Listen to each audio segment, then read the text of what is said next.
Hello friends, మనం చూస్తున్న ఆలయము ఒంటిమిట్ట కోదండరామాలయం. ఈ ఆలయము కడప దాటిన తర్వాత తిరుపతికి వెళ్తుంటే లెఫ్ట్ సైడ్లో ఉంటుంది. ఈ ఆలయము చాలా ప్రాచీనమైన ఆలయం. ఈ ఆలయంకు మరొక పేరు కూడా ఉంది, అదే ఏకశిలా దేవాలయం. ఈ ఆలయం మొత్తము ఒకే రాతిపై కట్టడం జరిగింది, అందుకోసమనే దీనికి ఏకశిలా దేవాలయం అనే పేరు కూడా వచ్చింది. ఈ ఆలయము మనకు భద్రాచలం రామ మందిరం ఎలాగో, మనకు అయోధ్యలో రామ మందిరం ఎలాగో, అంతే మహిమలు గల రాముల వారని మనము నమ్ముతాం ఇక్కడ.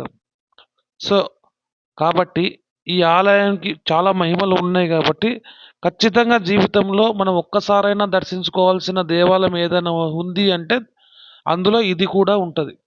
సో ఈ ఆలయం చాలా విశాలంగా, మనసుకు ప్రశాంతతతో, చాలా అందంగా కూడా ఉంటుంది.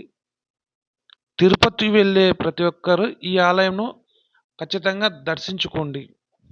Subscribe our channel Ramakant Talks.